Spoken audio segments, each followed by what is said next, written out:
Buenos días, bienvenidos a la Real Academia.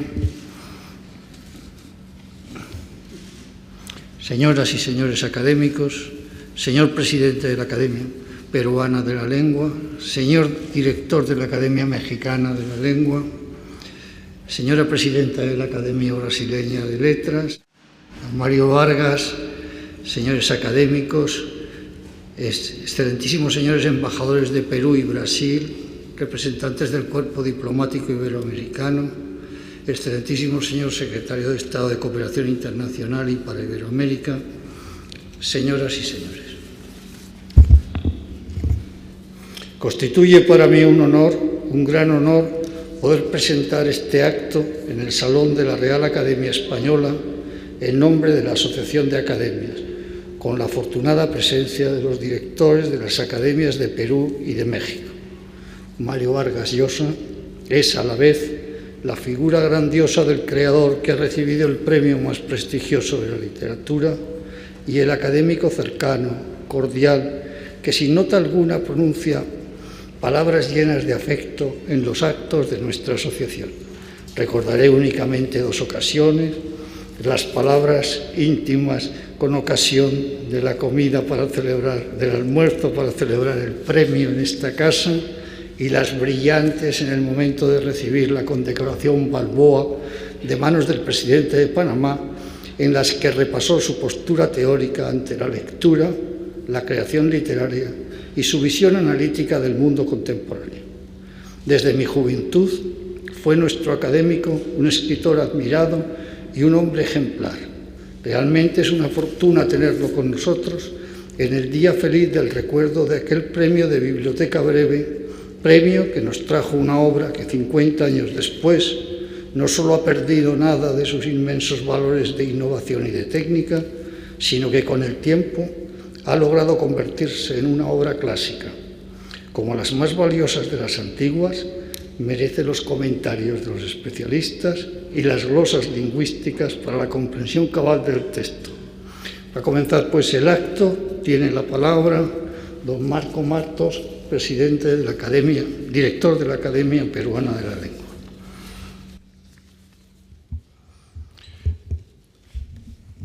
Señor director de la Real Academia Española y presidente de la Asociación de Academias de la Lengua Española, señor director de la Academia Mexicana de la Lengua, señora presidenta de la Academia Brasileña de Letras, don Mario Vargas Llosa, don Darío Villanueva, señores académicos, excelentísimos señores embajadores de Perú y Brasil y representantes del Cuerpo Diplomático Iberoamericano, excelentísimo señor secretario de Estado de Cooperación Internacional y para Iberoamérica, autoridades, señoras y señores. En este día de celebración y júbilo de las letras hispanoamericanas, traigo a este recinto cargado de historia el saludo fraterno a la Academia Peruana de la Lengua, a Mario Vargas Llosa, como pequeño homenaje público de nuestra comunidad académica, y al hacerlo en su persona, saludamos a su país de origen, el Perú, a España, que lo ha acogido como propio, a todas las naciones del orbe hispano que lo aprecian tanto y celebran sus éxitos literarios día a día, con la mejor muestra de afecto que se puede tener por un escritor, leyendo sus libros. Como es sabido, la Asociación de Academias de la Lengua Española, entre sus múltiples tareas que se ha señalado ella misma, hay una que privilegia desde el lado literario, acercar a los miles y miles de nuevos ciudadanos de nuestros países a la más hermosa literatura de nuestro magnífico idioma. Fue natural por eso empezar una colección masiva con Cervantes y su tan alabado Quijote de la Mancha, y continuar con Gabriel García Márquez, 100 años de soledad, la magnífica poesía de Pablo Neruda y de Gabriela Mistral, La región más transparente de Carlos Fuentes. Ahora continuamos con esta labor, editando La ciudad y los perros de Mario Vargas Llosa, como justo reconocimiento a quien en tiempos recientes, más que ningún otro escritor, ha llevado la lengua española a todos los rincones del mundo. Fue simbólicamente en la ciudad de Burgos, uno de los lugares más valiosos de la hispanidad, que el conjunto de directores y presidentes de las academias de la lengua española votó a favor de Mario Vargas Llosa como un autor designado para esta edición masiva. A esa elección siguió otra, más difícil que la primera. ¿Qué obra editar entre las muchas novelas que ha pergeñado su ilustre autor? Había sin duda razones literarias y editoriales para preferir cualquiera de sus novelas celebradas. Y en esto, hay que decirlo con claridad, era difícil llegar a un consenso, casi imposible. Al final, admitiendo que las garras literarias de Mario Vargas Llosa se distribuyen de pareja manera en todos sus escritos, hubo un criterio: se debe preferir la novela que llegue mejor a nuevos lectores. Establecida la pauta, el discernimiento dejó de ser complicado. Se escogió La ciudad y los perros, su primera novela, pensando, sin equivocarnos, como lo han corroborado José Miguel Oviedo, Víctor García Concha, Darío Villanueva, Javier Cercas, Carlos Garayar, John King, Efraín Cristal, con los excelentes estudios que acompañan a la obra, que esta novela llegaba mejor a los jóvenes por su impecable factura y por su temática. Es el momento de agradecer a la Asociación de Academias el haberme dado la confianza para coordinar desde Lima la edición de esta obra, junto con Darío Villanueva y Pilar Yul, que lo hacían desde Madrid. También nuestra gratitud para Miguel Ángel Rodríguez Rea, autor de la bibliografía, y para Agustín Panizo y Carlos Domínguez, autores del glosario que acompaña el texto. Y en ese rubro, en primerísimo lugar, a Mario Vargas Llosa, que ha leído una y otra vez el texto para precisar esta edición que juzgamos definitiva. La Asociación de Academias lleva mucho tiempo trabajando con la editorial Alfaguara, que tiene ediciones impecables, como lo reconoce la opinión pública. Esta también es una ocasión invalorable para reconocerle sus méritos como casa editora que enorgullece a los hablantes del español. Carl Jung, en uno de sus más hermosos sueños, vio una serie de imágenes de su propia casa, con pisos sucesivos que tenían comunicación con las profundidades de la tierra. En la planta primera, situada a ras de la tierra, se advertían habitaciones modernas con todas las comodidades usuales al mundo contemporáneo. Bajando por hermosas escaleras, se llegaba a un segundo piso con muebles clásicos, lucientes y fuertes, hermosa biblioteca con libros encuadernados, muy ordenados. En un piso tercero, más profundo, se hallaban los acontecimientos y personas de toda la historia de la humanidad. Usamos esta imagen para hacer un símil con la escritura de la novela La ciudad de los perros de Mario Vargas Llosa. Diremos, en principio, que se trata de una novela viajera que puede estar en cualquiera de los 3 pisos de la casa de Jung.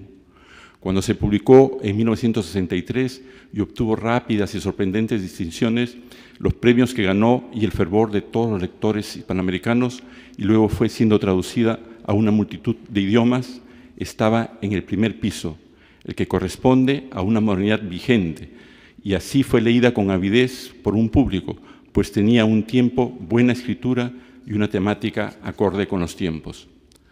Las ásperas vidas de los estudiantes en los internados de un colegio era algo bien conocido en el mundo entero, pero solo un puñado de excelentes escritores, James Joyce, Dylan Thomas, Robert Musil en Europa y José María Arguedas en Hispanoamérica, había penetrado en los intersticios de esa situación.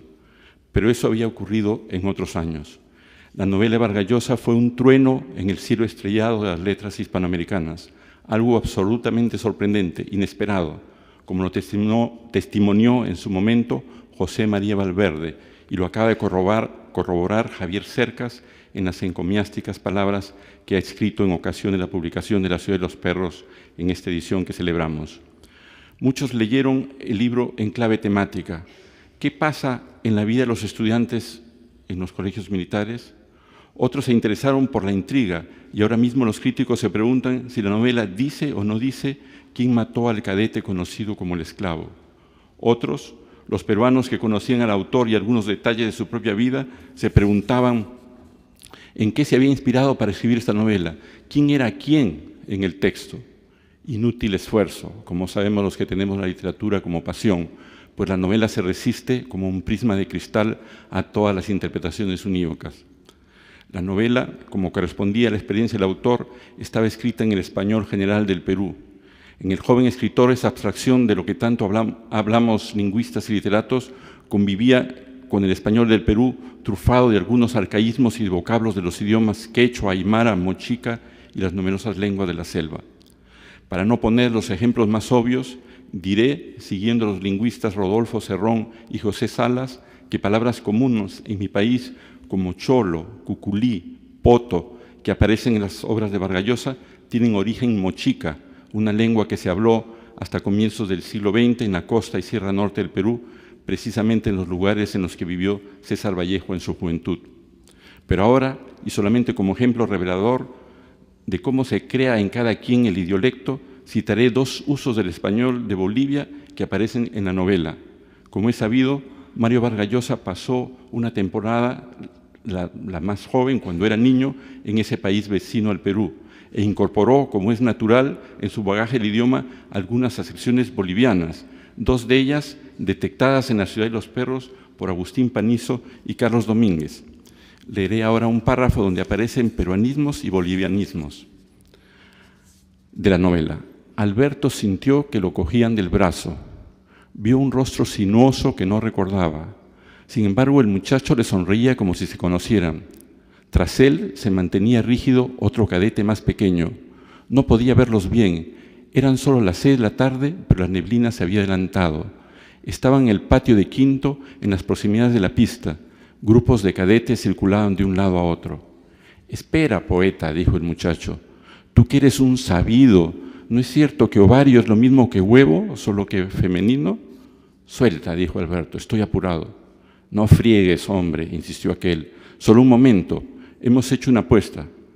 «Sobre un canto», dijo el más pequeño acercándose. «Un canto boliviano». «Este es medio boliviano y sabe canciones de allá. Cantos bien raros. Cántasela para que vea». «Te digo que me sueltes», dijo Alberto. «Tengo que irme».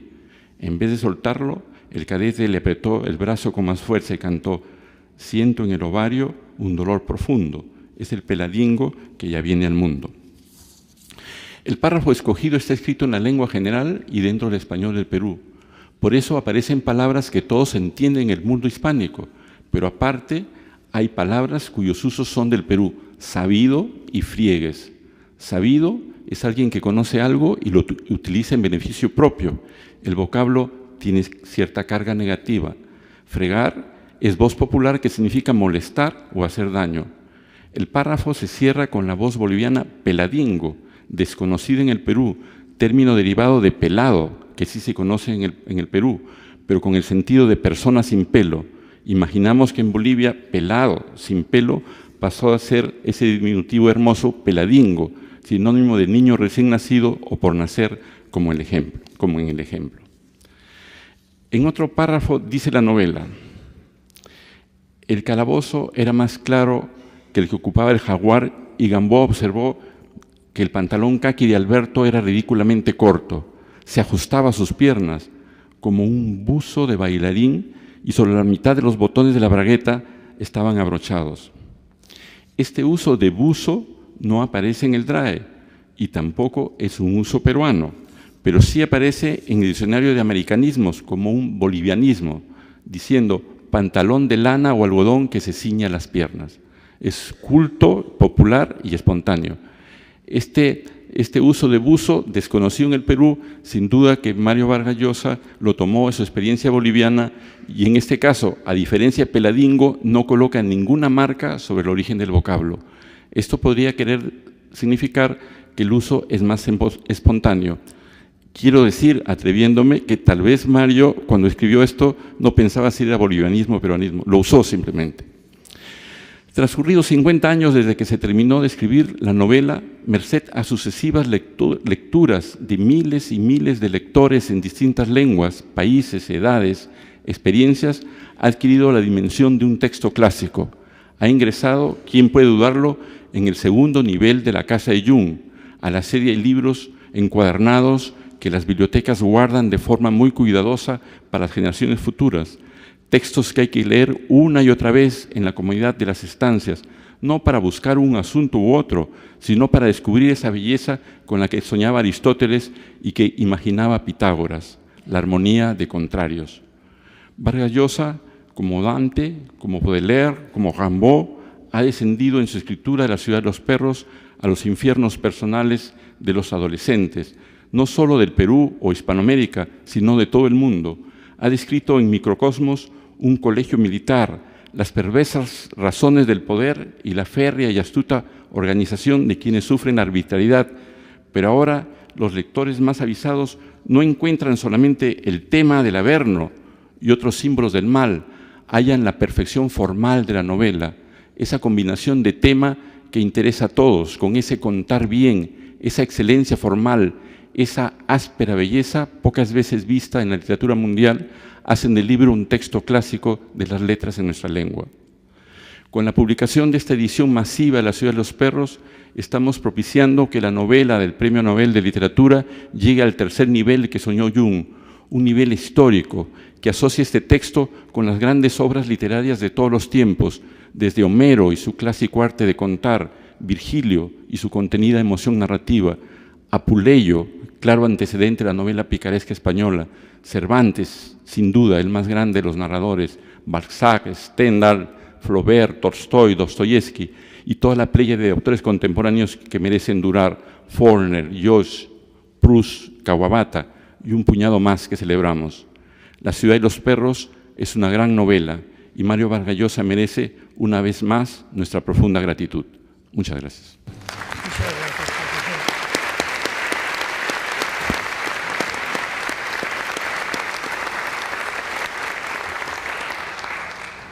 Tiene la palabra don Darío Villanueva, secretario de la Real Academia Española. Muchas gracias, señor director.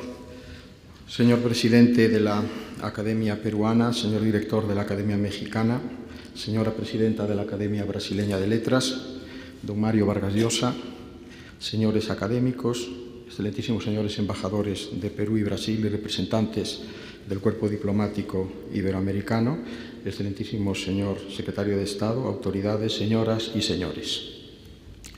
En fuga irrevocable huye la hora, o dicho de otro modo, el tiempo corre que se las pela. Han pasado 50 años desde que en 1962 el jurado de un premio que acababa de nacer, tan solo se había otorgado 4 veces con anterioridad, decidía proclamar ganadora del certamen a una novela de un escritor joven, peruano, conocido por un libro de cuentos, Los jefes, que se había publicado en el año 1959. Ese es el origen de la historia que nos reúne hoy aquí con motivo de la presentación de esta edición conmemorativa de la Asociación de Academias de la Lengua Española, en una serie que inauguró, como no podía ser de otro modo, el Quijote de Cervantes y que ha recogido la presencia de libros destacadísimos de nuestro común patrimonio literario, como 100 años de soledad, como La región más transparente de nuestro recordado amigo Carlos Fuentes, o la poesía de Pablo Neruda y de Gabriela Mistral. El éxito de La ciudad y los perros es fácilmente comprensible por las circunstancias en que se publicó. El año 1962 fue una buena cosecha para la novela. Por ejemplo, fue el año en que Mercè Rodoreda publicó La Praça del Diamant, pero también Miguel Delibes publicaba Las ratas. En 1962 José Caballero Bonal publicaba 2 días de septiembre y Luis Martín Santos Tiempo de silencio. Pero también en el ámbito latinoamericano es, no lo olvidemos, el año de Bomarzo, de Manuel Mujica Laínez, es el año de también otras 2 novelas destacadísimas de Alejo Carpentier y del propio Carlos Fuentes. Me refiero, por supuesto, a la muerte de Artemio Cruz y el gran libro de Carpentier sobre la Revolución Francesa y su proyección sobre la América del Caribe. Mario Vargas Llosa era el más joven de todos estos escritores y, sin embargo, su obra vino a responder a preguntas, a demandas que los lectores en Europa y también fuera de ella en aquel momento podían estar planteándose en relación a la novela que se producía. Había habido quizás un exceso en la consideración de la novela como un experimento formal. Había también habido algunas exageraciones en la consideración de la novela como un arma cargada de futuro, como un instrumento de denuncia social, y el resultado parecía ser insatisfactorio para muchos lectores. La ciudad y los perros, sin renunciar a estos factores y estos elementos, deslumbró porque era un ejemplo de juego y de revelación, de juego con las estructuras de la lengua, de la narración, y también un juego con la imaginación, aparte de la revelación de una realidad con la que era muy fácil sentirse identificada. Los críticos han visto en ella el modelo de la novela de aprendizaje, de alta resolución por autores de diversas literaturas, pero también es una novela de ciudad. La capital de Perú tiene un papel perfectamente definido y sintomático en esta narración. Por lo tanto, respondía la novela de aquel joven escritor peruano a lo que quizás eran, repito, esas carencias de las novelas europeas que en aquel momento estaban saliendo a las librerías. De hecho, Luis Martín Santos, en Tiempo de silencio, en cierto modo hace una requisitoria a sus colegas peninsulares precisamente en esa dirección. La novela se estaba empobreciendo por razón del puro experimento formal o por razón de la búsqueda de una instrumentalidad que no era en modo alguno el objetivo principal que una novela debería de conseguir. Cuando en el año 2010 el Premio Nobel de Literatura fue concedido a este escritor, el autor de La ciudad y los perros, Per Basber, el presidente del Comité Nobel, en su presentación, en su laudatio, en el acto solemne de Estocolmo, destaca precisamente Mario Vargas Llosa una rara síntesis entre la mejor tradición de la novela que sabía contar tan bien las cosas, como es la novela del siglo XIX, y la novela de la experimentación del modernismo, sin que esto segundo perjudicara a la narratividad de lo que se contaba. Y esto, sin duda alguna, es lo que caracteriza a aquella primera obra a la que han sucedido después títulos muy importantes en la trayectoria de nuestro escritor. El Nobel de Literatura había ya consagrado varias figuras de nuestra novelística. Precisamente al final de los años 60 había sido otorgado a Miguel Ángel Asturias en 1967 y luego también enseguida a 100 años de soledad, a Gabriel García Márquez, el autor de 100 años de soledad, luego también a Camilo José Cela y Mario Vargas Llosa. Pero no cabe ninguna duda que aquello vino a representar como una consagración de esa irrupción potentísima de la literatura escrita en español al otro lado del Atlántico en el ámbito internacional. Por eso, en esta edición que ahora presentamos, los estudios que vienen después del texto propiamente dicho llevan un rubro que creo que explica muy bien lo que estoy diciendo. Se habla de la novela hispanoamericana para la literatura del mundo, a través del éxito de todos estos escritores que, en cierto modo, el más joven de ellos, Mario Vargas Llosa, potenció extraordinariamente en el año 1962, y con la traducción universal que se ha hecho a sus títulos más destacados, la novela latinoamericana vino a cubrir un vacío, vino a desbloquear una situación en la que otras novelísticas habían, en cierto modo, empantanado. Lo que hoy celebramos es, por lo tanto, el hecho de la creación de una obra singular, extraordinaria, la primera novela de Mario Vargas Llosa, pero en cierto modo también esta edición quiere llamar la atención sobre una especie de recapitulación de lo que han representado esos 50 años a los que antes me refería. Unos años en los que, por supuesto, lo fundamental es la creación de nuestro escritor, una creación inexplicable sin la existencia de una cultura y una tradición narrativa y novelística que nos pertenece y que es de extraordinaria importancia, y una lengua que tiene una riqueza magnífica para construir esa polifonía de voces que toda novela en realidad es. Pero, en cierto modo, también podríamos pensar con esta magnífica edición, que es un modelo, me refiero a los aspectos propiamente bibliográficos y editoriales en el sentido más estricto del término, es también que aquel éxito de la novela de Mario Vargas Llosa significó la constitución de una plataforma de mediación literaria extraordinariamente eficaz que a través de premios literarios, editoriales literarias en España y también fuera de España, contribuyó a esta enorme proyección. Solo desde una postura estrictamente idealista se podría considerar que la literatura es simplemente creación. La literatura es mucho más que creación, es también esa mediación de lo literario para que llegue al público más amplio que sea posible, y esto se cumplió de manera absolutamente extraordinaria y excepcional con La ciudad y los perros de Mario Vargas Llosa.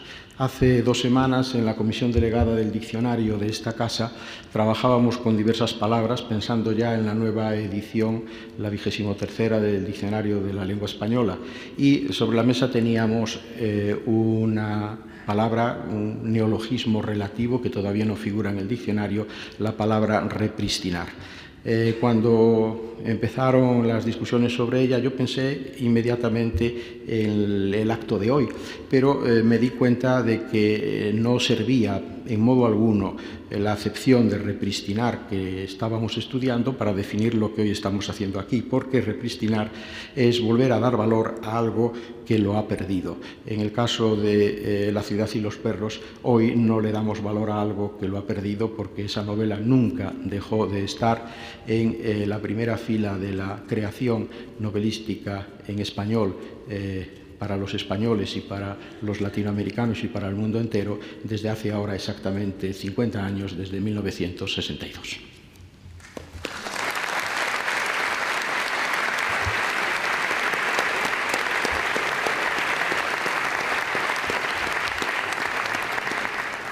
Muchas gracias, profesor Villanueva. Tiene la palabra don Mario Vargas Llosa. Señor director de la Real Academia Española, señor director de la Academia Peruana de la Lengua, señor director de la Academia Mexicana de la Lengua, señora presidenta de la Academia de Letras del Brasil, excelentísimos señores embajadores de Perú y de Brasil, señores académicos, señor secretario de Estado, señores representantes del cuerpo diplomático latinoamericano, señoras, señores, queridos amigos.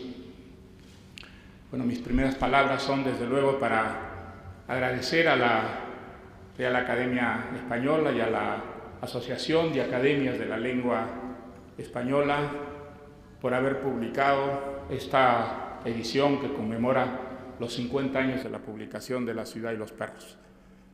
Como ha dicho don Darío Villanueva, es una edición pulcra, elegante y un modelo de seriedad y rigor bibliográfico. Estoy muy reconocido a los autores de todos los ensayos que aparecen en el libro y que ofrecen visiones diferentes, sugerentes, en algunos casos originales y profundas de esta novela. Agradezco también a sus editores por el cariño y el cuidado con que han elaborado este objeto de lujo que es verdaderamente esta edición. Esta fue mi primera novela. Comencé a escribirla hace 54 años exactamente, no muy lejos de aquí, en una pensión de la calle del Doctor Castelo. Yo había venido a Madrid a hacer un doctorado en la Complutense gracias a una beca que daban la Universidad Nacional Mayor de San Marcos y el Banco Popular, la beca Javier Prado. Había conseguido, gracias a esta beca, un tiempo libre para poder escribir. Había llegado a Madrid con enormes ilusiones y de alguna manera todo ello se volcó en este primer gran esfuerzo literario. Y digo gran por el tiempo que me tomó y por todos los dolores de cabeza que me dio. Seguramente ustedes lo saben, un escritor no trabaja nunca solo con la imaginación. La imaginación necesita una materia prima a partir de la cual se dispara en el mundo de la fantasía, y desde luego este fue también el caso de mi primera novela.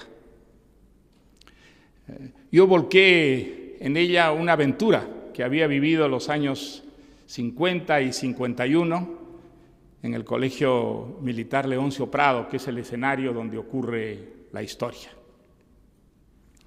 Fue para mí vivir una de esas aventuras que hasta entonces solo había vivido gracias a las novelas, que empecé a leer muy joven, desde que aprendí a leer, y que enriquecieron extraordinariamente mi infancia.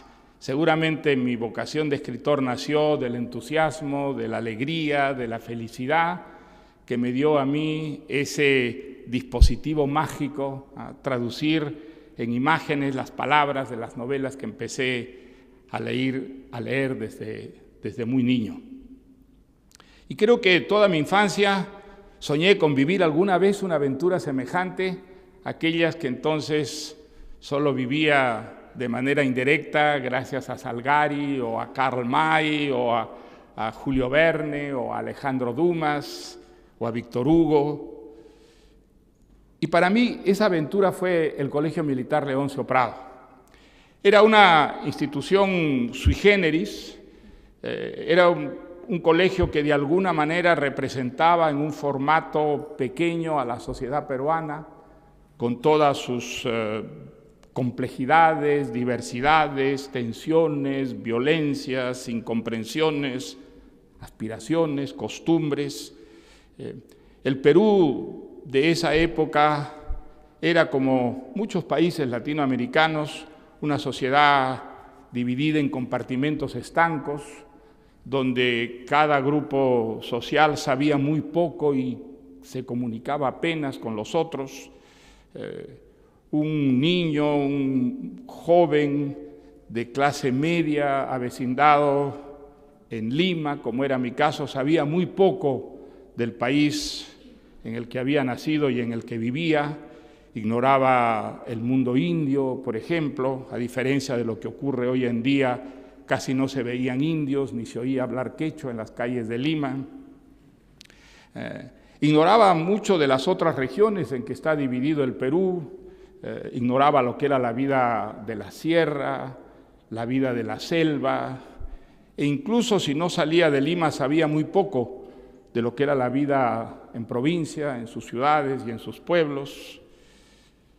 Y había muy pocas instituciones, casi ninguna en realidad, en la que todo el Perú, desde el punto de vista social, estuviera representado. Una de esas excepciones era el Colegio Militar Leoncio Prado.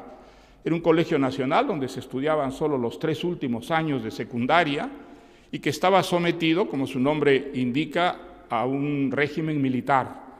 El ejército, de hecho, el arma de infantería, administraba y regulaba la vida del colegio. En ese colegio iban muchachos de todas las clases sociales del Perú.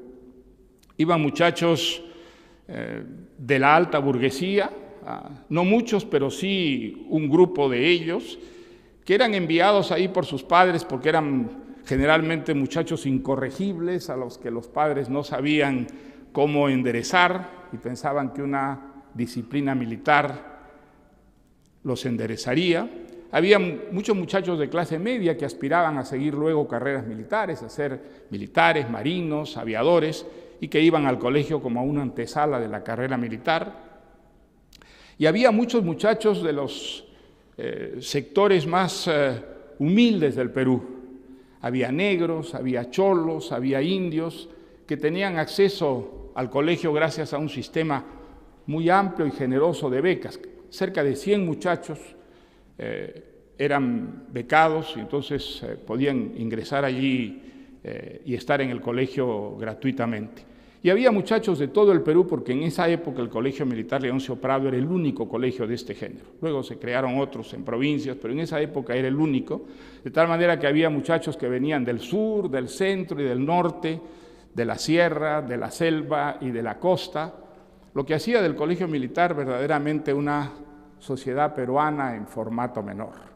Y lógicamente cada chico llevaba allí su propio mundo, llevaba sus prejuicios sociales y raciales, también sus resentimientos, sus rencores, y eso reproducía en pequeño y entre adolescentes todas las tensiones y violencias del Perú que yo ignoraba y que allí descubrí. No fue para mí una experiencia grata, la del Colegio Militar Leoncio Prado, fue más bien muy ingrata. Sufrí muchísimo con el internado y descubrí qué hermosa era la libertad y qué terrible el encierro. Sufrí mucho con la disciplina que se aplicaba con gran severidad, con gran rigor, y sufrí también con la violencia que era, digamos, el estado de vida cotidiano en el colegio. Muchos años después, conversando con compañeros leonciopradinos, observé qué distinta memoria teníamos cada uno de esas violencias justamente que constituían la vida del colegio. Muchos las recordaban como algo divertido, unas violencias que no eran tales, sino más bien las travesuras normales y corrientes en la adolescencia y precisamente en un lugar cerrado sobre sí mismo, en tanto que otros ni siquiera tenían una idea de que aquello pudiera ser considerado una violencia, pero para mí sí lo fue. Recuerdo, por ejemplo, qué diferente era trompearse en el Colegio La Salle, donde yo había estudiado antes. Allí las trompeaderas entre los muchachos eran unas trompeaderas de caballeros, se esperaba la salida de la clase, se iba a la cancha de fútbol y se establecían unas reglas que se respetaban y la pelea terminaba al primer golpe o al segundo, pero los espectadores jamás permitían que la cosa llegara a extremos. En Leoncio Prado trompearse era casi un combate de vida o muerte, donde se peleaba asusados por unos espectadores que querían sangre hasta el final. Y uno tenía la sensación de que esas trompeaderas nunca dirimían pequeñas disputas o rivalidades, sino que algo profundo, remoto, que venía verdaderamente de las entrañas del Perú, aparecía allí, salía a flote en esos rituales que nosotros practicábamos, imitando, caricaturizando los rituales militares que, lógicamente, formaban parte esencial de la vida del colegio. Vivíamos como militares, se suponía que actuábamos y pensábamos como militares, pero la mayor parte de los cadetes éramos todavía niños o empezábamos a ser adolescentes, de tal manera que toda esa disciplina, esos rituales y esos reglamentos, al nivel de los alumnos, se transformaba, se deformaba y en muchos casos producía situaciones de mucho sufrimiento, de mucho dolor, de mucha crueldad. Como digo, no fue para mí una experiencia grata el Leoncio Prado, pero vista a la distancia, estoy muy agradecido al Colegio Militar Leoncio Prado porque a mí me descubrió verdaderamente el país donde había nacido y me hizo de alguna manera vivir en carne propia los problemas tremendos, las incomprensiones, las incomunicaciones y las violencias larvadas o manifiestas de la sociedad peruana. En todo caso, como dije, esa fue mi gran aventura y desde el Colegio Militar yo soñé con escribir algún día una novela aprovechando esta experiencia, que refiriese esta aventura. Para entonces ya sabía que lo que más me gustaba en la vida era leer y escribir, pero desde luego no me imaginaba que algún día podría dedicarme a ser un escritor, a ser solo un escritor.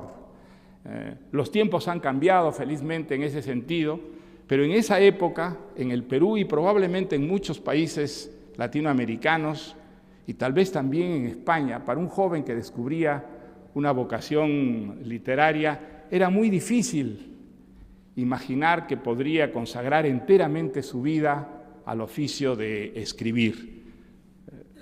No parecía un oficio que tuviera un asiento en la sociedad como la de cualquier profesión liberal. No parecía que fuera alimenticio, que uno pudiera realmente vivir de su pluma. Y por eso yo no me atrevía ni siquiera a plantearme la posibilidad de ser algún día solo un escritor. Pensaba en profesiones que de alguna manera pudieran acomodarse con lo que era mi verdadera vocación, la abogacía, por supuesto. Luego pensaba en la enseñanza, luego en el periodismo. Pero lo que era evidente era que mi pasión, y una pasión devoradora, una pasión intensa, constante, era la literatura. Soñaba con terminar mis estudios y obtener esta beca que felizmente obtuve. Era una beca que a uno le permitía vivir un año entero sin hacer otra cosa que estudiar, leer y escribir.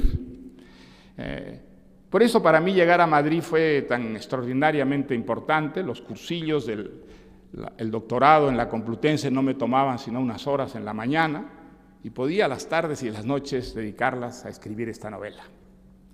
En ella volqué, desde luego, mi experiencia leoncio-pradina, pero también volqué mi experiencia de lector, que creo que es lo que hacen todos los escritores cuando escriben. No solamente vuelcan esas imágenes de su memoria, depositadas allí por lo vivido, sino también por lo leído. Creo que un puñado de autores fueron tan importantes como la experiencia leoncio-pradina a la hora de escribir La ciudad y los perros. Creo que yo descubrí la ambición como un ingrediente esencial de la novela leyendo Tirant lo Blanc de Joanot Martorell. Lo había leído en mis años universitarios en San Marcos por espíritu de contradicción, porque el profesor de literatura del siglo de oro despachó las novelas de caballerías de una manera muy despectiva, diciendo que eran libros desordenados, caóticos e incluso hasta algo obscenos, y que pasaríamos sobre ellos como sobre ascuas, yendo directamente a libros más importantes. Y a mí me dio curiosidad que desdeñara de este modo las novelas de caballerías y fue a la biblioteca de San Marcos, una biblioteca vieja, de atmósfera cordial y llena de telarañas, y pedí una novela de caballerías y tuve la suerte extraordinaria de que la bibliotecaria me entregara la edición del año 48 que hizo Martín de Riquer, el gran especialista en las novelas de caballerías de Joanot Martorell. Es una novela que a mí me produjo una inmensa impresión, y lo que más me impresionó fue esa ambición desmedida, descomunal, de esta novela que parecía empeñada en contarlo todo, en contar las aventuras épicas de los personajes, pero también la vida en el interior de los palacios, de los castillos, que entraba incluso a las alcobas y desvelaba las intimidades de la relación amorosa, con una desenvoltura y una libertad sorprendentes, una novela que a ratos era cómica, una novela que a ratos era por el contrario sentimental, una novela que rompía además los tipos rígidos de la novela caballeresca, en la que el héroe al final, por ejemplo, no moría heroicamente, como deben morir los caballeros de las novelas de caballerías, sino porque se caía de un caballo o de enfermedad. En fin, es una novela que me hizo descubrir a mí la importancia del número, de la cantidad en una novela. Creo que es el único género en el que el factor cantidad es tan importante como la calidad y un ingrediente esencial de la calidad. Y por eso descubrí que las grandes novelas no solo eran grandes en un sentido cualitativo, sino también físico, que las grandes novelas como El Quijote o como La Guerra y la Paz, y ya no se diga La Comedia Humana de Balzac o los episodios nacionales de un Galdós, eran novelas grandes, físicamente grandes, que querían abarcar más dominios de la experiencia, más niveles de realidad. Y creo que eso fue uno de los incentivos que tuve cuando escribí La ciudad y los perros, donde traté de contar muchas cosas y de escribir desde distintos ángulos, desde distintas perspectivas, toda la vida de una sociedad. Creo que también fue muy importante para mí cuando escribí esta novela lo que había aprendido leyendo las novelas de los escritores norteamericanos de la generación perdida. Hemingway, Dos Pasos, pero sobre todo Faulkner. Faulkner creo que es el escritor que ha tenido mayor influencia en la novela latinoamericana. En todo caso, a mí me enseñó la importancia de la forma.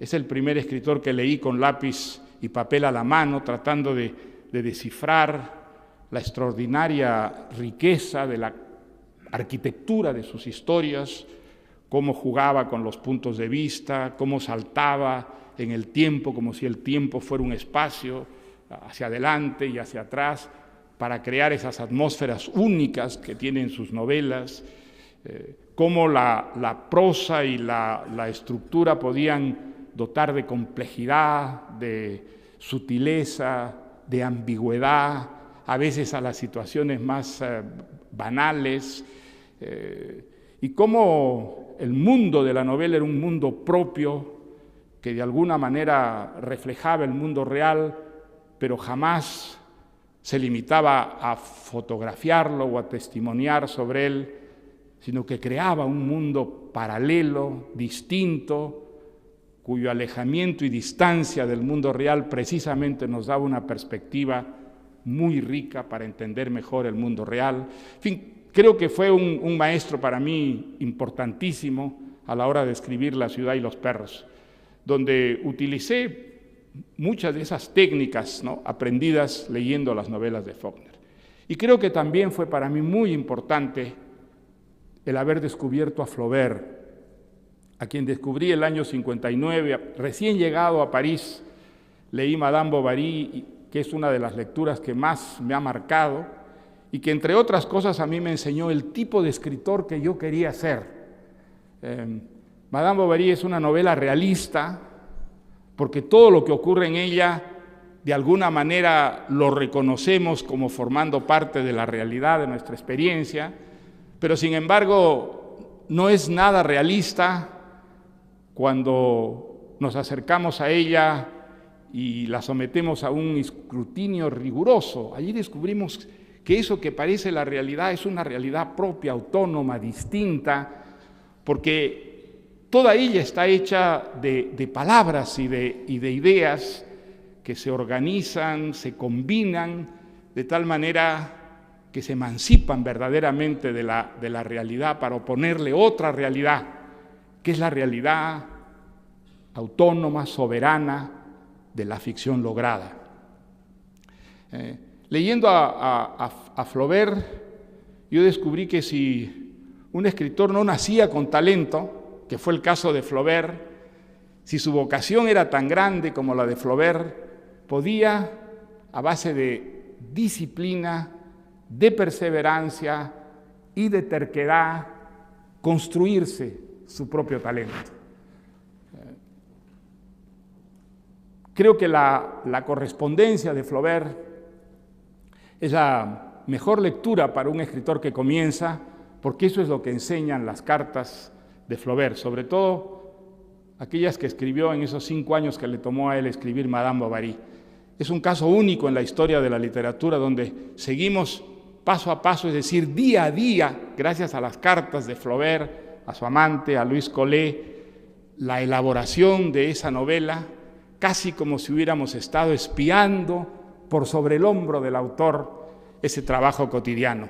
Y allí vemos cómo Flaubert construyó un talento que al principio no tenía, a base de exigirse, a base de trabajar como si se inmolara diariamente en ese papel donde buscaba la perfección, le mot juste, la palabra justa, que era para él la palabra que al ser leída en voz alta no chirriaba, sino parecía una música. Leer esas cartas cuando estaba escribiendo La ciudad y los perros, una novela en la que muchas veces había sufrido yo por la sensación de que carecía del talento necesario para poder materializar la novela con la que soñaba, me ayudaron enormemente, me dieron una seguridad que nunca he tenido cuando comienzo a trabajar una novela, y por eso creo que Flaubert es una de las influencias más ricas y más fructíferas que he tenido, no solo por el inmenso placer que me ha dado leer sus novelas, sino por mucho que me enseñó del trabajo del escritor. Bueno, pues esta novela que comencé aquí en Madrid, la terminé en París, y cuando la terminé, comenzó la búsqueda de un editor. También en esa época era dificilísimo para un joven que comenzaba publicar un libro. En el Perú, de hecho, no había editoriales. Algún librero publicaba alguna vez un libro y generalmente el autor tenía que contribuir en aquella edición, que además apenas se distribuía, que había que regalarla entre los familiares y los amigos si uno quería tener lectores. Y esa era la condición de los escritores. Pues yo intenté, hice varias gestiones que no resultaron, hasta que una persona a la que tengo que nombrar siempre que hablo de la historia de La ciudad y los perros, el hispanista francés Claude Cuffon, me sugirió que enviara el manuscrito a Carlos Barral. Me dijo, hay en Barcelona una editorial que es pequeña, pero que está tratando de publicar en España literatura moderna, abrir mucho ese mundo un poco enrarecido que es el de la literatura española de nuestros días, con traducciones, y hace una labor realmente de modernización muy importante. Me dijo ese amigo mío, vamos a mandarle tu manuscrito. Pues le mandamos el manuscrito y unos meses después me llegó un telegrama que cambió mi vida. Un telegrama firmado por Carlos Barral, me decía, estaré en París tal día, vamos a conversar, acabo de leer su novela y me interesa mucho.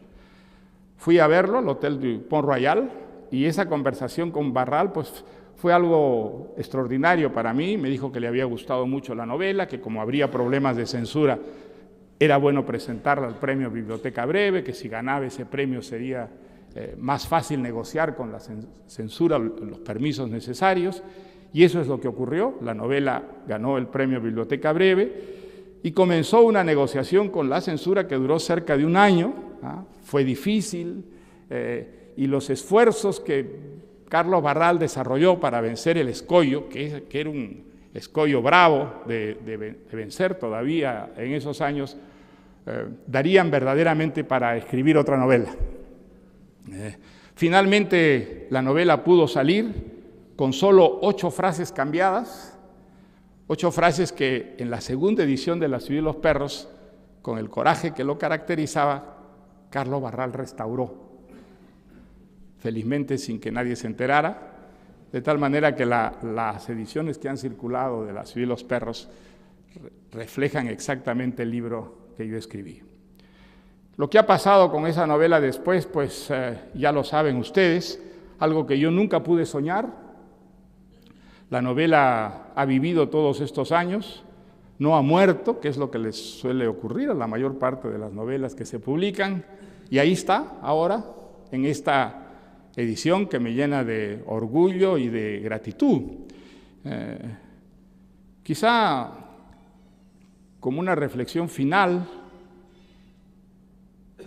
tendría que agradecerle ya no a esas personas que de una manera o de otra contribuyeron a que escribiera este libro, sino a la vocación, a mi vocación, a esa maravillosa vocación que felizmente, ayudado por gentes generosas y también por la suerte, he podido yo dedicar buena parte de mi vida a ella.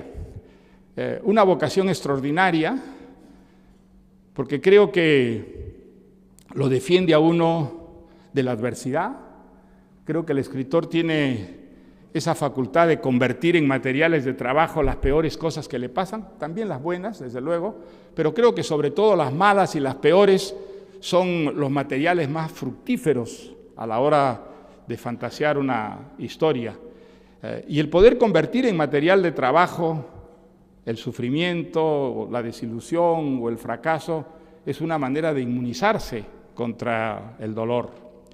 Por otra parte, la experiencia de escribir, a pesar de llevarla practicando ya tantos años, para mí sigue siendo muy misteriosa. Un extraño ritual en el que, aunque al principio la razón parece controlarlo, muy pronto escapa a su control y se dispara por avenidas imprevistas, y ese es seguramente para todos los escritores ese momento como mágico, como milagroso, en el que uno descubre que ha estado contando más cosas de las que quería contar, o contando cosas de una manera muy diferente a como pensaba contarlas, y que algo había surgido allí que había que respetar, que ya no era posible manipular arbitrariamente, porque ahí había brotado un simulacro de vida, y la vida tiene su propio ritmo y tiene su propio sistema, y obedecer ese sistema y seguirlo convierte al final la tarea de escribir en una operación extremadamente enriquecedora, compleja, divertida, desde luego, en la que al mismo tiempo que uno vuelca su fantasía, su imaginación, recoge muchas cosas que vienen de los demás.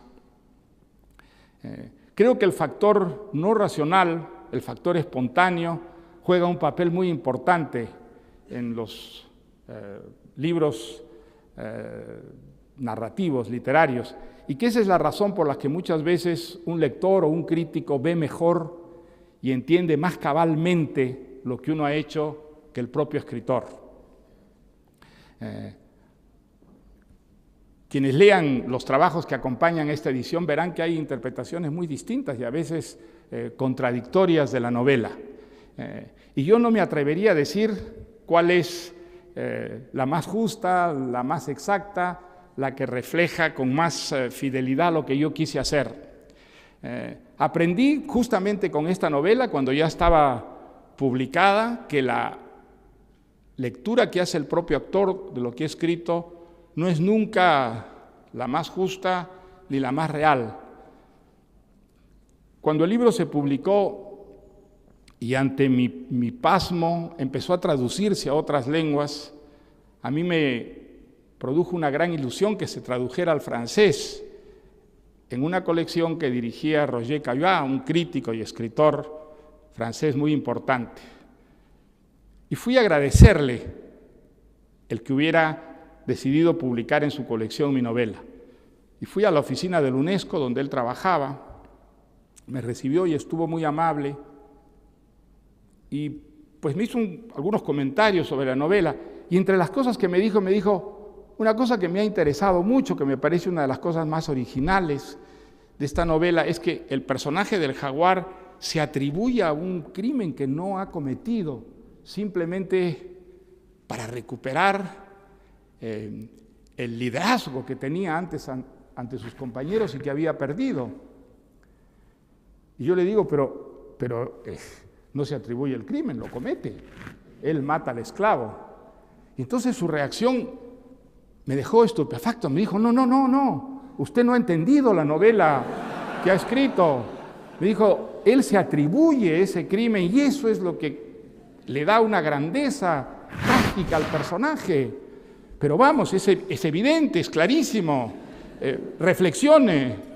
Bueno, fue tan persuasivo que a partir de entonces yo digo, no, él se atribuye un crimen que no cometió, y no fue la primera vez, pero no es la última que me haya pasado de pronto encontrar un lector más inteligente que yo a la hora de juzgar lo que yo he escrito.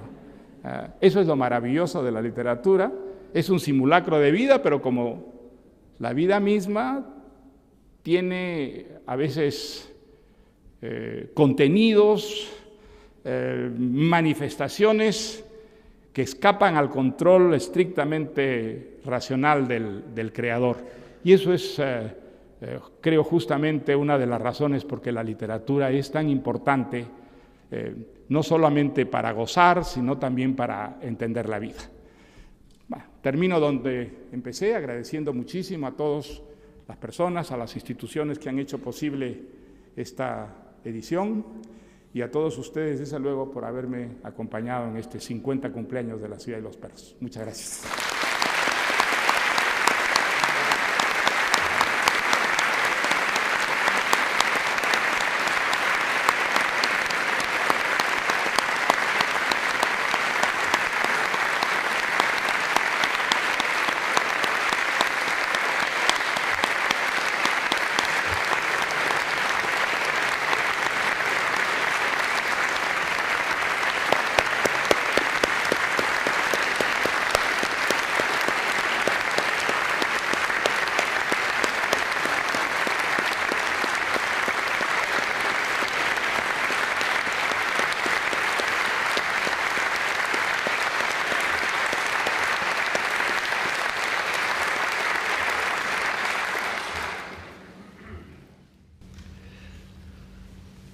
Como decía don Mario hace unos pocos segundos, celebramos esta mañana un cumpleaños literario, 50 años de creación juvenil de Mario Vargas, a quien acaban ustedes de escuchar.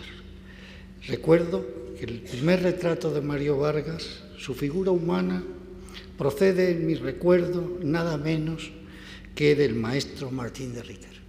Él ha contado lo que le impresionó la lectura del libro encuadernado en piel verde de la Biblioteca Selecta del Tirando Blanc. Mi maestro Riquer, el decano de nuestros académicos, cuando tenía que describir a Mario, decía: Mario es un hombre extraordinario, no te lo puedes ni imaginar, es educadísimo. Lo que más le había impresionado a Martín de Riquer era la extraordinaria educación buenísima de Mario Vargas Llosa. Como autor, mi primera noticia de Mario llegó de un crítico y amigo que era José María Valverde, cuando escribió: es la mejor novela hispanoamericana después de Don Segundo Sombra. Pocos días después del premio, tuve la inmensa suerte de que en un paseo por las Ramblas, José María Valverde me hiciera el elogio de palabra de los méritos de La Ciudad y los Perros. Estaba realmente fascinado también por la escritura de Mario. Todos ustedes podrán leer la atinada y justa crítica de Valverde en esta edición. Sí, quiero hacer ahora una reflexión sobre lo que supuso para nosotros, para nuestra generación como lectores, la obra de La Ciudad y los Perros. Desde el título, pues no sabíamos muy bien quiénes eran los perros. Es verdad que tampoco hubiéramos entendido mejor La ciudad y la niebla, que era otro de los títulos posibles, ni mucho menos La morada del héroe, que era otro también. Tampoco entendíamos muy bien los nombres simbólicos de algunos protagonistas y sobre todo el sentido de algunos espacios, como el Leoncio Prado, tan alejado de nuestros espacios vitales. Nos quedábamos sorprendidos por la violencia de un mundo sin sentido, reflejado incluso en los procesos técnicos de la corriente de conciencia o en el uso de las cursivas. La fragmentación de tiempos y de espacios se nos sugería como un intento de aproximación experimental al conocimiento de la realidad. Era un texto, como se ha escrito, donde reinaba la ambigüedad moral de los actos humanos. Las novelas, ha escrito Mario Vargas, están hechas de palabras, de modo que la manera como un novelista elige y organiza el lenguaje es un factor decisivo para que sus historias tengan o carezcan de poder de persuasión.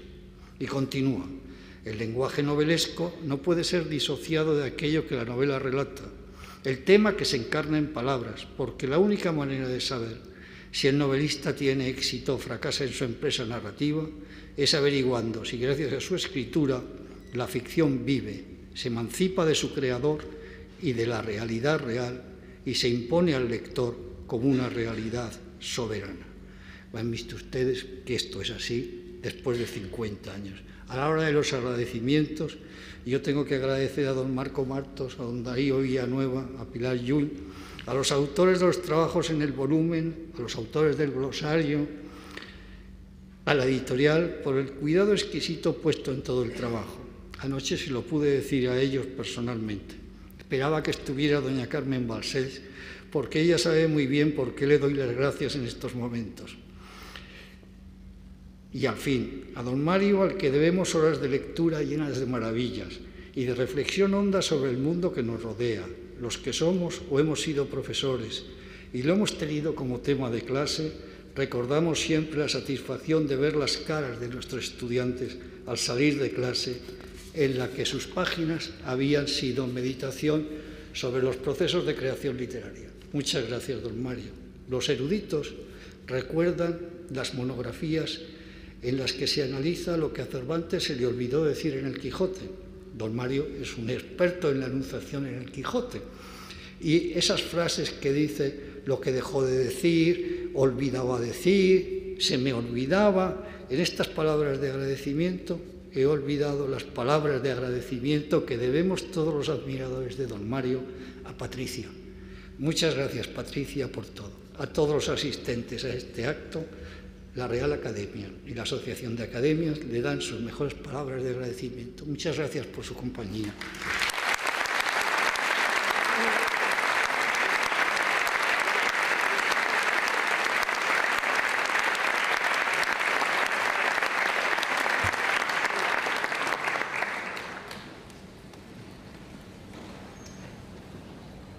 Levanta la sesión.